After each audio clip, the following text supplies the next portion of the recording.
우리 말씀 찾아보겠습니다. 오늘 말씀은 누가복음 11장 1절부터 13절입니다.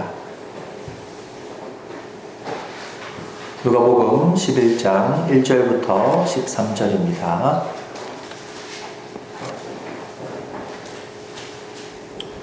우리 한 절씩 교독하도록 하겠습니다. 누가복음 11장 1절부터 13절입니다.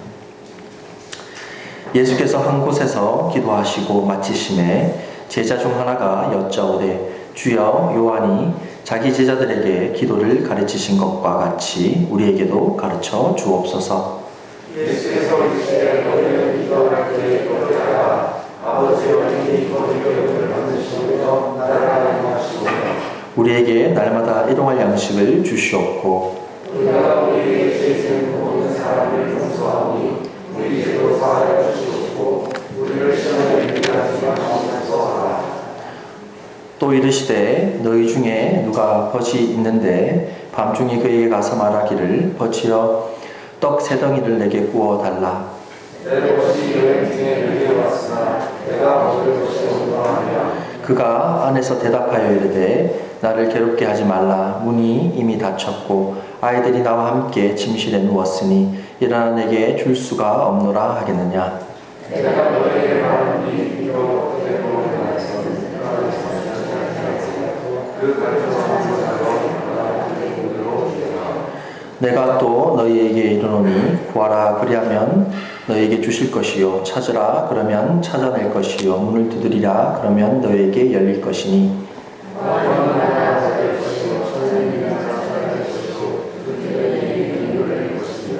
너희 중에 아버지 된 자로서 누가 아들이 생선을 달라 하는데 생선 대신 뱀을 주며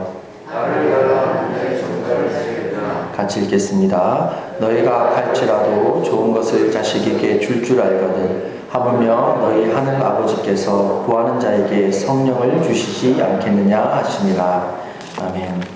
오늘 본문 관련된 성화는 두 가지입니다. 오늘 본문이 첫 번째 1절부터 해서 4절까지가 주기도문에 관련된 내용이고 두 번째 부분은 이제 5절부터 해서 13절까지는 간청하는 친구 비유에 대한 내용입니다. 그래서 성화를 두 가지를 골라봤습니다. 첫 번째 성화는 제임스 디소의 주의 기도라는 제목의 성화입니다. 오늘 본문 말씀처럼 제자가 예수님한테 어떻게 기도해야 될지를 물었고 예수님께서 기도하는 방법을 가르쳐 주시는 그 내용으로 이루어져 있습니다. 두 번째 성화는 윌리엄 홀맨 헌트의 간청하는 친구 비유입니다.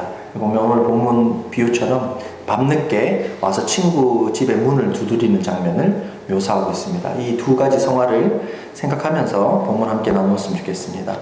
앞서 말씀드렸지만 오늘 본문은 예수님께서 가르쳐 주신 기도와 그리고 간청하는 친구 비유로 이루어져 있습니다. 이 주기도문은 사복음서에 마태복음과 누가복음에 기록이 되어 있고 그리고 오늘 여기 나오는 간청하는 친구 비유는 누가복음에만 기록된 비유입니다. 우리가 이 오늘 본문은 한 번쯤은 다 읽어보셨고 들어보셨다라고 생각을 하고요. 특별히 주기도문 같은 경우는 우리가 예배 시마다 외우고 있는 내용입니다. 그래서 어릴 때부터 신앙생활을 했다면 어릴 때 이제 외우라고 해서 시험 치기도 하고 달란트를 주기도 하고 그랬던 경험들이 있을 겁니다. 근데 그만큼 주님이 가르쳐 주신 기도가 중요하다는 의미겠죠. 근데 그런 중요한 기도를 사실은 굉장히 많이 오해하고 있다. 그리고 그 주님께서 가르쳐 주신 기도를 우리가 잘못 이해하고 있다라는 것이 거의 대다수 신앙생활 하시는 분들의 모습입니다. 그래서 오늘 본문을 통해서는 주님께서 가르쳐 주신 기도가 왜 나왔는지, 그 의미가 무엇인지, 그 의미와 이어져서 이 간청하는 친구 비유가 말하고 있는 바가 뭔가. 그냥 무조건 기도할 때 간절히 기도하면 예수님께서 내 기도를 들어주신다. 이런 의미로 이 비유를 했는가를 다시 한번 짚어보길 원합니다. 기본적으로 오늘 예수님께서 가르쳐 주신 주기도, 주의 기도, 주기도문은 특별한 기도문은 아닙니다. 특별하지 않습니다. 하지만 특별합니다. 이중적인 의미를 담고 있습니다. 당시 유대 사람들이 기도했던 전통과 그리고 기도 양식문이 있었습니다. 근데 오늘 여기 나오는 이 주기도문의 내용은 당시에 유대인들이 가지고 있었던 기도문, 기도의 양식하고 다르냐, 내용이 많이 막 충격적으로 다르냐, 그렇지 않다는 거예요. 비슷한 양식과 비슷한 논조로 예수님께서 가르쳐 주셨습니다. 우리 한번 11장 1절 한번 같이 한번 읽어보겠습니다. 11장 1절. 예수께서 한 곳에서 기도하시고 마치심에 제자 중 하나가 여짜오되 주여 요한이 자기 제자들에게 기도를 가르치신 것과 같이 우리에게도 가르쳐 주옵소서. 당시 유대 사람들이 전통과 기도 양식이 있었는데 세례 요한은 자신을 따르고 있었던 세례 요한의 제자들에게 기도 양식을 가르쳐 줬던 것 같아요. 근데 세례 요한을 생각을 해보면 세례 요한은 당시에 살았던 유대인과는 조금 달랐던 사람이었습니다. 유대의 율법과 전통을 지키는 것에서 넘어서서 회개해야 된다. 하나님 나라가 곧 다가온다. 회개에 합당한 열매를 맺어야 된다라고 하면서 삶에서 모범을 보였습니다. 어떤 모범을 보였습니까? 본인이 제사장 족속인데도 불구하고, 집한데도 불구하고, 아버지가 제사장이었잖아요. 제사장인데도 예루살렘에 있지 않고 어디에서 세례를 줍니까? 요단강가에서 세례를 줍니다. 요단강은 이스라엘에게는 특별한 의미가 있는 강입니다. 가나안으로 들어오기 위해서 건넜던 강이죠. 떠돌아다녔던 40년의 생활이 끝나고 구원으로 가는 종착지와 같은 것입니다. 거기서 세례를 줬다는 것은 이제까지 살아왔던 그 율법과 어떤 제도와 종교적인 것에서 깨어나서 회개의 열매를 맺는 새로운 삶을 살겠다는 의미로 세례를 줬다는 겁니다. 그래서 세례 요한을 따라다녔던 제자들은 기존의 바리새인들의 제자하고는 굉장히 삶의 양식이 달랐습니다. 외양도 생각해 보십시오. 유대인들이 입었던 옷을 입지 않고 가죽 옷을 입고, 그리고 먹는 것도 유대인들이 먹는 것이 아니라 사막에 나오는 꿀과 그리고 벌레들을 잡아먹고 그렇게 살았습니다. 삶의 양식이 완전 달랐던 사람이 요한이었습니다. 그래서 세례 요한의 제자들이 세례 요한한테 질문할 수 있었던 겁니다. 기존의 유대인들과 당신의 삶이 달랐기 때문에 기도의 방식도, 기도의 내용도 우리에게 가르쳐 주십시오. 아마 예수님의 제자들 중에 몇 명은 세례 요한을 따라다녔던 사람이었던 것 같아요. 예수님이 세례 요한에게 세례받았던 장면을 보면 예수님이 세례받고 나서 세례 요한 근처에 있었던 제자들이 예수님을 따라갔다는 내용이 나오죠. 그렇게 유추해 봤을 때는 예수님의 제자들 중에 몇 명은 세례 요한의 제자였다는 것을 알 수 있습니다. 그래서 세례 요한이 기도를 가르쳐 준 것처럼 예수님께서 갈릴리 사역을 하면서 우리가 예수님의 말씀을 들었는데 예수님의 말씀이 굉장히 오묘하더라. 바리새인들이 가르쳤던 율법의 내용과는 조금 다른 더 진지하고도 깊은 말씀을 우리에게 가르쳐 주셨다. 그리고 알지 못하는 말씀을 하시면서, 여기 나오는 알지 못하는 말씀이라는 건 뭡니까? 내가 이제 앞으로 죽을 거다. 십자가형을 당하고 3일 만에 부활할 거다. 그러면서 지금 예루살렘으로 가시는 길목입니다. 제자들이 보기에는 가르침도 조금 달랐고 세례 요한하고도 또 달랐죠. 그리고 앞으로의 일에 대해서도 뭔가 일이 벌어질 것 같은데 그 의미도 잘 몰랐다는 거죠. 그렇게 이해를 했을 때 예수님이 기도하시는 모습을 보고 나서, 오늘 1절에 보면 기도하시고 나서 제자들이 묻죠. 우리한테 기도를 가르쳐 주십시오. 당신이 하셨던 그 기도를 우리에게 가르쳐 주십시오 라고 물었던 겁니다. 양식과 기도의 방법, 기도의 어떤 방식을 가르쳐 달라는 것이 아니라 당신이 원했던 삶, 당신이 가고자 했던 그 삶을 가르쳐 달라는 의미라고 이해를 하시는 게 더 낫습니다. 예수님께서 가시는 여정, 가시는 삶, 거기에 있어서 가장 중요한 가치가 무엇인가? 왜? 그 가치를 기도했을 거 아니에요.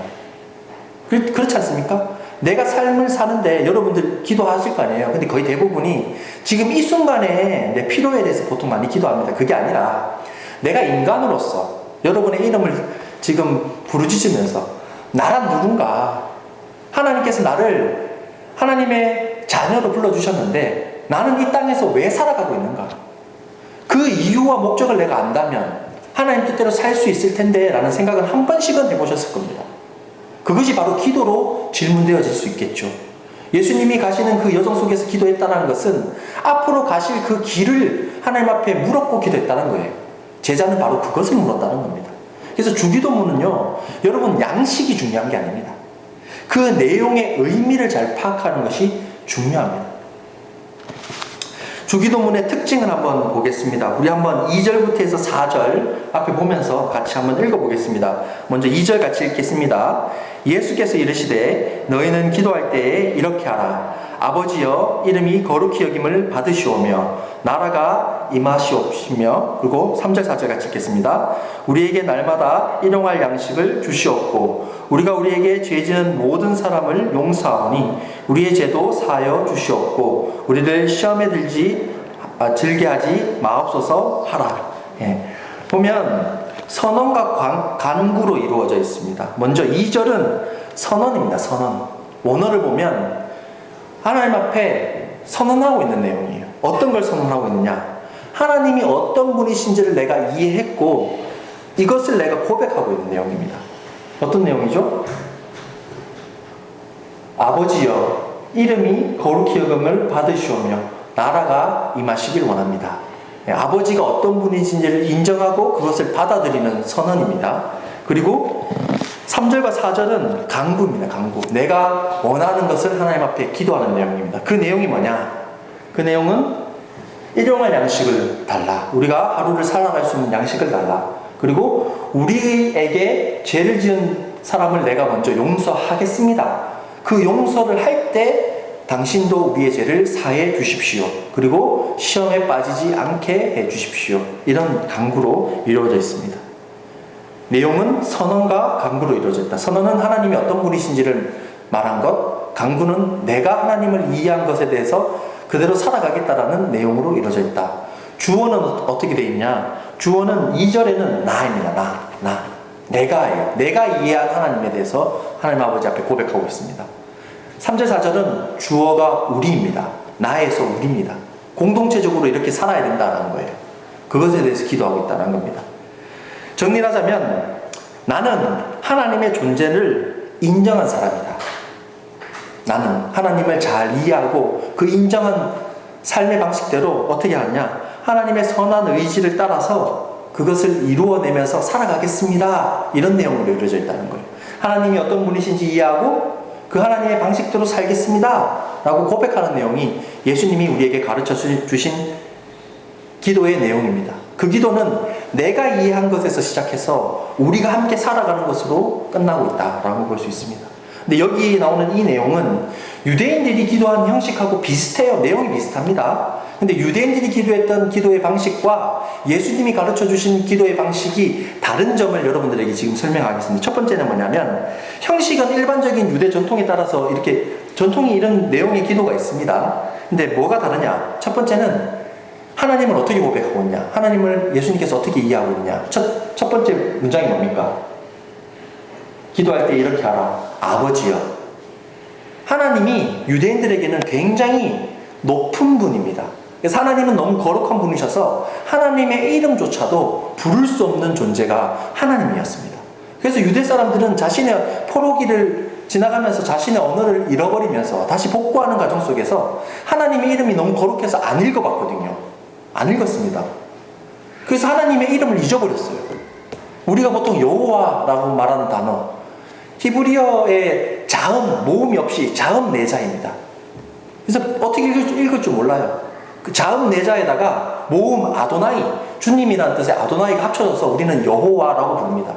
하나님의 이름을 몰라요. 그만큼 하나님은 거룩하신 분이십니다. 하늘에 계신, 내가 감히 보지도 못하고, 이스라엘 사람들 어떻게 했습니까? 하나님의 영광이 이를 때 죽을 것 같았다 그러죠. 그만큼 두려운 존재였습니다. 근데 예수님께서 새로운 것을 가르쳐 주셨습니다. 그 하나님은 너희 아버지이시다. 아빠라는 표현이에요. 아빠라는 표현. 아기가 아빠를 따뜻하게 부를 때 아빠, 그렇게 기도를 시작하고 있다는 거예요. 친밀한 아버지. 예수님, 하나님의 존재는 우리에게 친밀한 아버지시다.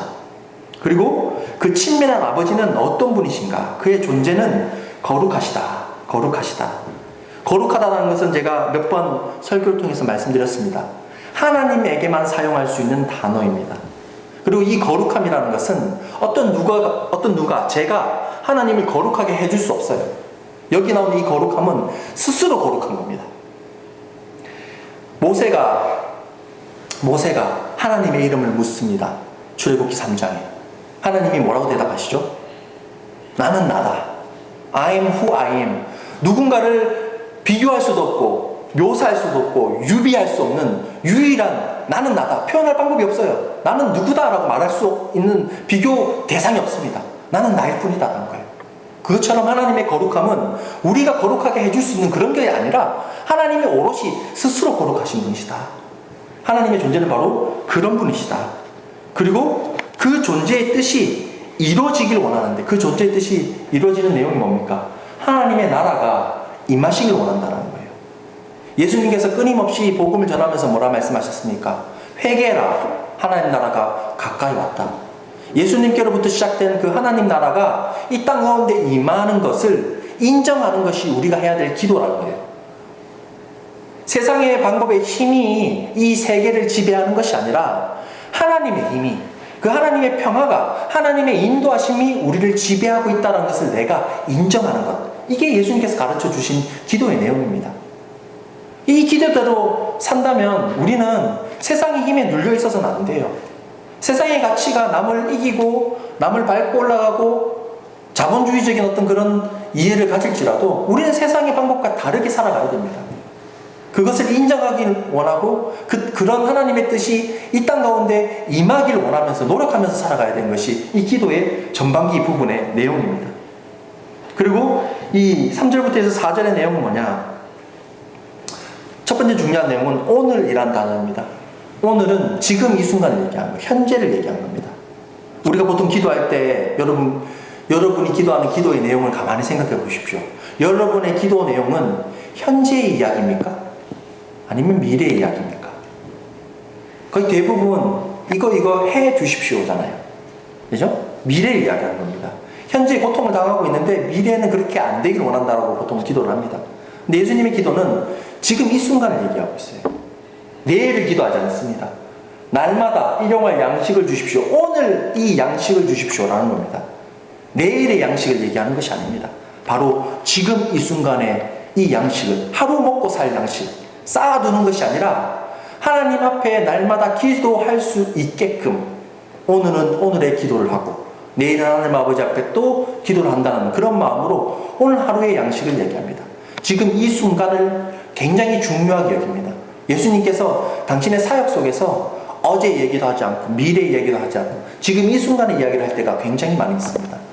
내가 오늘을 살아가고 있는가? 여러분이 스스로 물어보십시오.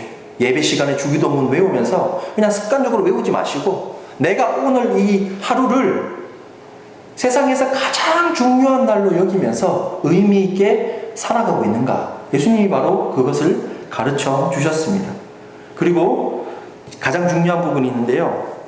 하나님 나라가 이루어진다는 것의 의미는 하나님 나라가 임하길 원합니다. 이건 굉장히 모호하잖아요. 그럼 뭐 이 땅 가운데 하나님 나라를 이룰 수 있는 삶이 뭐냐? 바로 그 뒷부분의 내용입니다. 죄 지은 모든 사람을 용서하는 것. 이게 전제되어 있습니다. 굉장히 중요해요.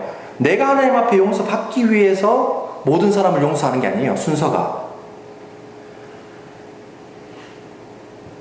율법 교사가 예수님한테 물었습니다. 선한 사마리아인 비유, 지지난주에 우리가 말씀 나눴을 때 내가 영생을 얻기 위해서 뭘 해야 됩니까? 이런 식의 기도가 아니에요. 용서받는데 전제가 있습니다. 내가 먼저 내게 잘못한 사람을 용서해 줄 때 하나님께서 날 용서해 주신다는 이게 하나님 나라가 이 땅 가운데 임하는 실질적인 방법이고 우리가 삶을 살아가는 방식이라는 겁니다. 방식이라는 겁니다. 어렵죠. 주기도문 할 때 두려운 마음으로 해야 됩니다. 네.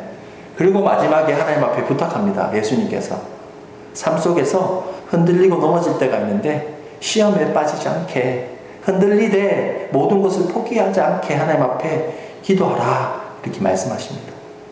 주기도문은 이렇게 이루어져 있습니다. 죄를 용서받는 내 죄를 용서받기 위한 도구로 누굴 용서하는 것이 아니라 먼저 겸손해지는 거예요. 하나님 앞에 겸손해져서 하나님께로부터 은혜를 받았기 때문에 나는 내 삶에서 누군가를 용서해 줄 수 있는 삶을 살 수 있다. 은혜를 깨달은 자들이 할 수 있는 방식을 말씀하고 있습니다. 정리하자면 주님께서 가르쳐 주신 기도는 예수님의 삶 그 자체입니다. 예수님은 하나님을 아버지라 부르면서 당신의 공생애를 살아가셨습니다. 예수님은 하나님의 거룩하심을 삶으로 드러내시기 위해서 이 땅 가운데 오셨습니다. 예수님은 하나님 나라가 임했다는 것을 우리에게 전하시기 위해서 이 땅 가운데 오셨습니다. 예수님은 오늘 하루의 삶이 얼마나 소중한지를 깨닫게 하기 위해서 가장 가난한 사람들과 함께하고 머리 둘 곳이 없을 만큼 그렇게 하루를 살아가셨습니다. 예수님은 당신이 사랑했던 제자들이 배신할 것을 알면서도 그들의 발을 씻기시고 배신한 후에도 부활하신 모습으로 그들을 찾아가셔서 네가 나를 사랑하느냐라고 물으시는 분이십니다. 주님께서는 먼저 용서를 우리에게 해 주셨습니다. 예수님께서는 겟세마네 언덕에서 십자가의 그 길이 너무 힘들고 어려울 것을 생각하면서 하나님 앞에 흔들리는 마음으로 기도했습니다. 이 길을 가게 해달라고, 아버지 뜻대로 이것이 이루어지게 해달라고, 시험에 빠지지 않고 그것을 이길 수 있도록 기도하셨습니다. 주기도문은 예수님이 앞으로 예루살렘에 올라가셔서 하시는 삶의 모든 것을 요약한 내용입니다. 제자는 예수님의 삶을 물었던 거죠. 어떻게 사는 것이 올바른 것입니까? 어떻게 사는 것이 중요한지를 알기 위해서 하나님 앞에 어떻게 기도해야 되겠습니까? 예수님께서는 당신의 삶을 우리에게 알려주셨습니다. 우리가 어떻게 거룩히 이 땅 가운데 살아갈 수 있는가? 어떻게 하나님 나라가 임할 수 있게 살아갈 수 있는가? 내가 이해한 하나님에서 끝나는 것이 아니라 내 옆에 있는 사람까지도 함께 어우러져서 서로가 서로를 용서하면서 이 땅 가운데서 시험에 빠지지 않고 함께 은혜를 나누면서 살아갈 수 있는가? 그것을 기도하라. 공동체적으로 기도하라 라고 말씀하고 있습니다. 이게 바로 주의 기도의 내용입니다. 이것을 생각하면서 뒤에 나오는 간청하는 친구 비유로 이어져야 됩니다. 우리가 보통 간청하는 친구 비유를 생각하면 끈질기게 저기 기도원 가서 소나무라고 붙잡고 기도하면 하나님께서 우리가 막 꿈꾸던 걸 들어주실 거라 이렇게 보통 착각하고 그렇게 설교하기도 합니다. 근데 그런 내용이 아닙니다. 조른다고 이루어진다는 내용이 아니에요. 간청하긴 하는데 중요한 것은 왜 간청하는가? 무엇을 간청하는가? 이게 중요한 겁니다. 자, 비유로 들어가겠습니다.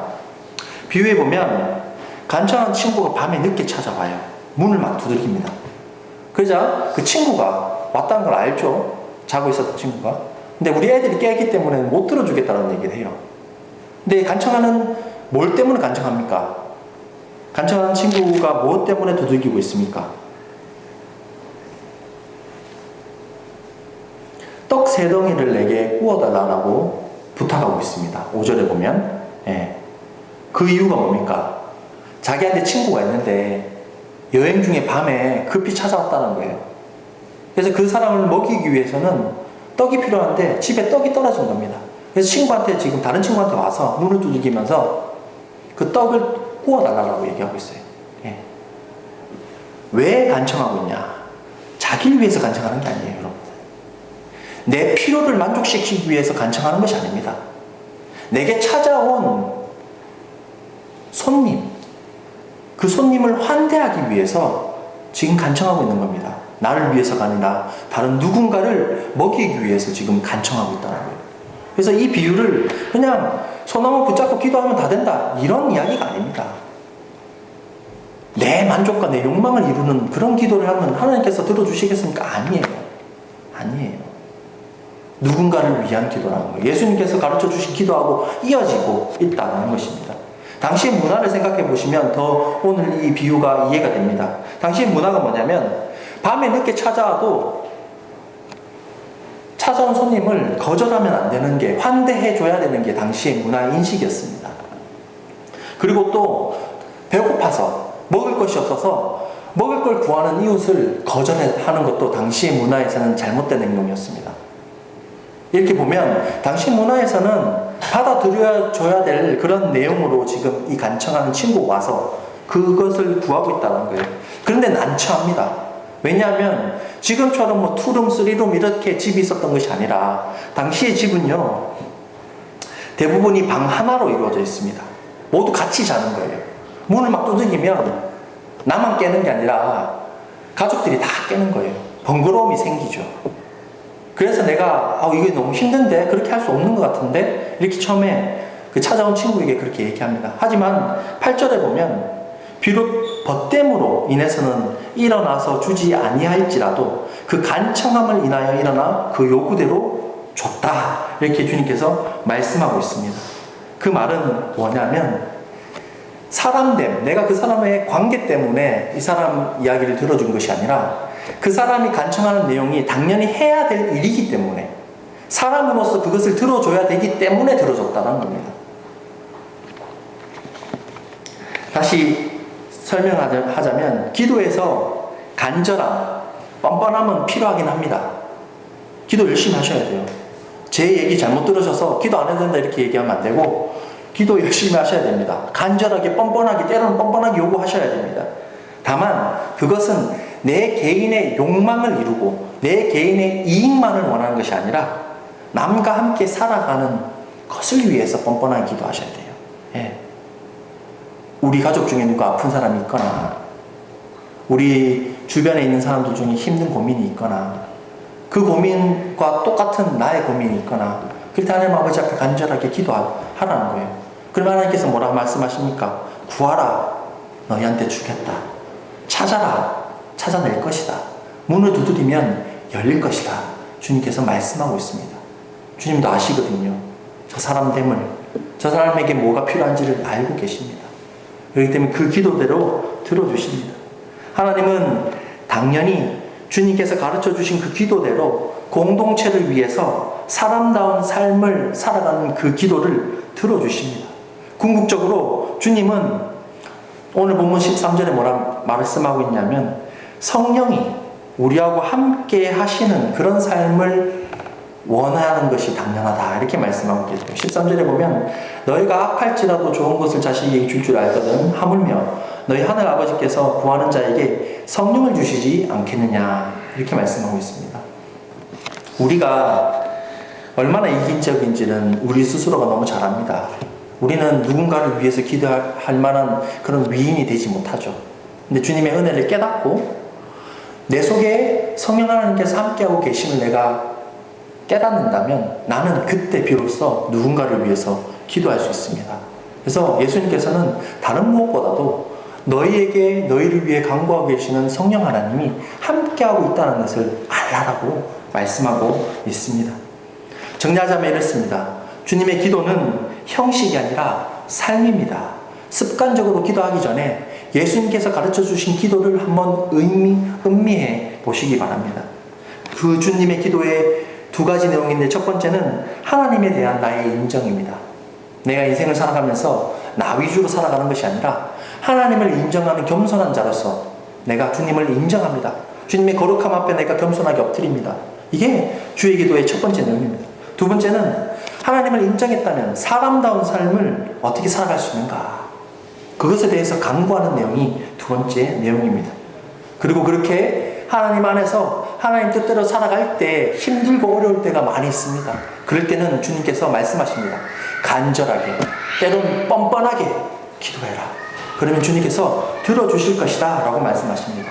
주님은 우리 가운데 함께 하심으로, 성령 하나님 통해서 함께 하심으로 우리를 응원하시고 우리의 삶을 살아갈 수 있게 힘을 더해 주신다 라는 것이 오늘 본문 1절부터 해서 13절까지의 내용입니다. 주기도문에는 우리가 이제 외우고 있는 주기도문이 있는데 주기도문의 전승들이 좀 많이 다릅니다.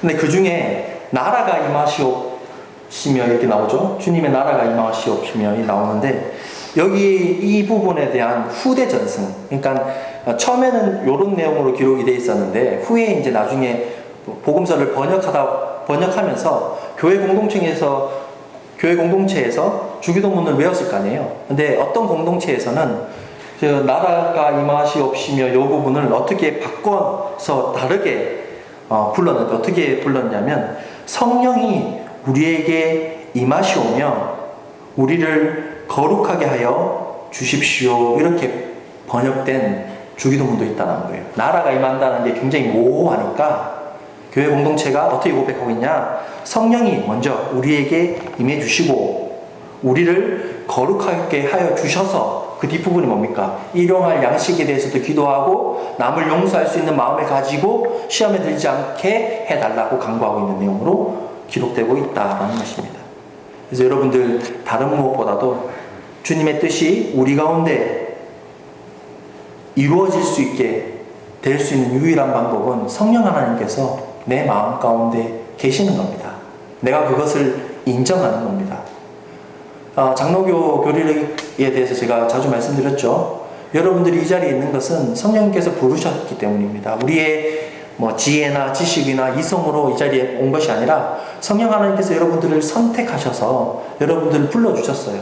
나는 내 삶에서 성령 하나님을 못 느낄 때도 많아요. 내가 바쁠 때도 있고 내 삶이 힘겨울 때도 있고 그래서 예수님께서 없는 것처럼 느껴질 때도 있습니다만 장로교 교리는 성령 하나님이 왔다 갔다 하시는 분이 아니라 처음 나를 불러주셨다면 내가 주님 품에 안길 때까지 나와 함께하고 계시는 분이에요. 그렇기 때문에 우리가 깨달아야 될 건 뭐냐?